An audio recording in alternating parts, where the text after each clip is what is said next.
If you had the power, what laws would you change in your community, your school, or the country? It's very easy for kids to burn out when they're having 4 classes that are each like over an hour long. I think reevaluating, if necessary, to draw lines of different communities. There's a lot of people who I think shouldn't be given a voice, but if you censor them, then it's like you're stepping on my right to be heard. It can be a slippery slope, I think.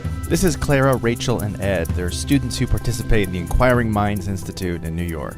But what do you think should change? We are currently accepting submissions for our student contest, There Ought to Be a Law. We want K-12 students across the country to make a 1 to 2 minute audio or video clip telling us what legislation, or repeal of currently existing legislation, would improve their community.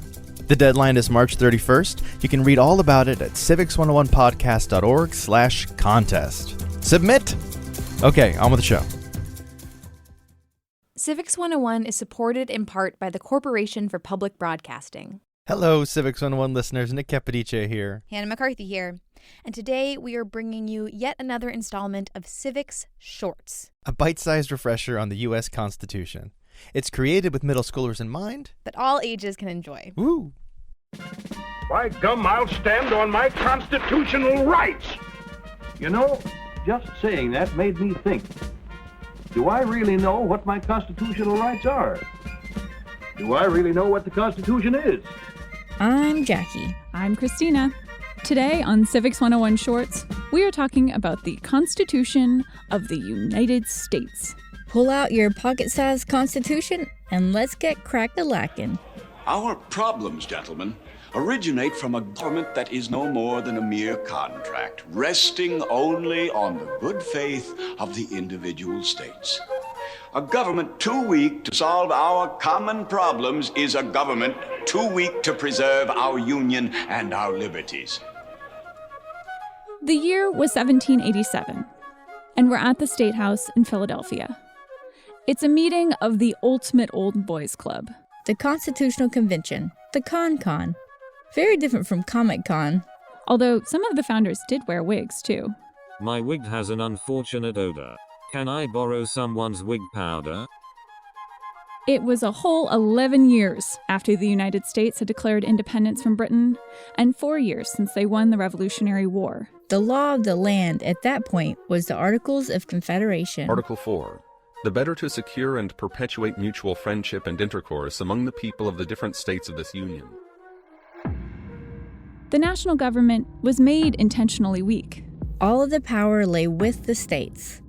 And the states were not getting along. A government too weak to solve our common problems is a government too weak to preserve our union and our liberties. Quarreling over land, taxes, and trade. It was tearing the country apart. And almost everyone could see that it wasn't working. This isn't working.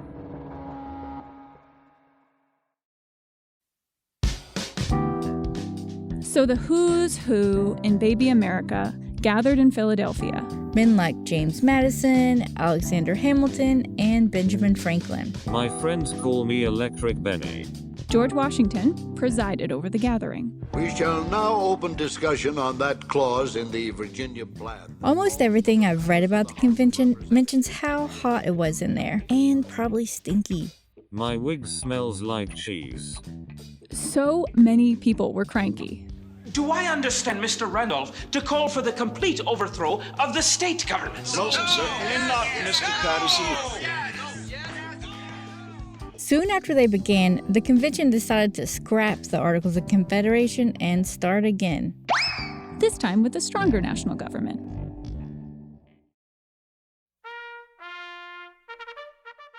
Big questions were wrangled with. What power should a leader have? How should an executive be chosen? How should states be represented in the new government? Some states, like Delaware, were small and had a smaller population, while others, like Virginia, were big and had a bigger population. So should it be based on population, or should every state have the same number of representatives? Why not abolish all the states?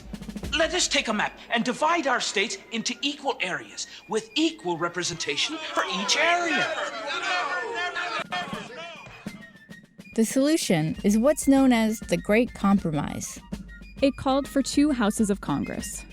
First, the House of Representatives, which would be based on population. Second, the Senate, in which each state would have 2 senators.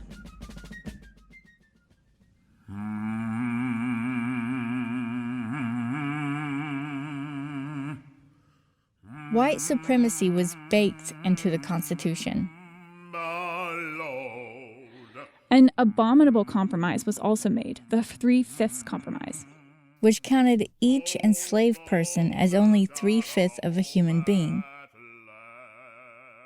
It was agreed to for tax purposes and representation in the House. They also agreed to not ban slavery for at least 20 years.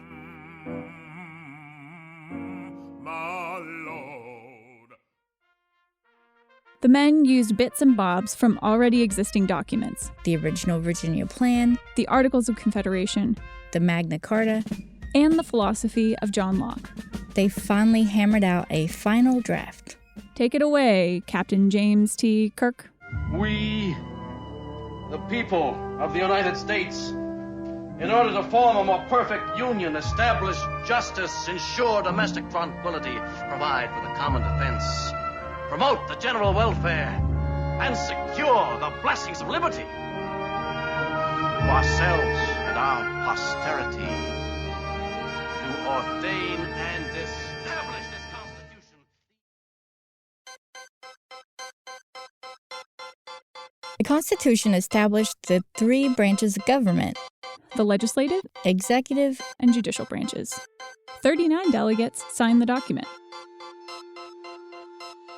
The United States Constitution was adopted September 17, 1787. It wasn't until 1791 that all the states ratified the Constitution. The Constitution isn't set in stone. It's a living document. It's alive! It's alive! It's alive! Article 5, which provides for amending the Constitution, shows that the men who wrote it expected it to change. It's been amended 27 times. Congress shall make no law respecting an establishment of religion or prohibiting the free exercise And it will no thereof, doubt be amended in the future. the freedom of speech. If it was a rigid document, the democracy would have fallen apart. A society changes over time. And that's all she wrote, folks. This episode was produced by Jackie Fulton, Hannah McCarthy, Nick Capodice, with help from Christina Phillips. Erica Janak is the big boss. Check out our website, civics101podcast.org, for more fun. Yay! Take it away, Captain James T. Kirk. Is that a Star Trek reference? I don't watch. Don't tell people that. I feel like a lot of people get really angry if you say you don't know Star Trek. From PRX.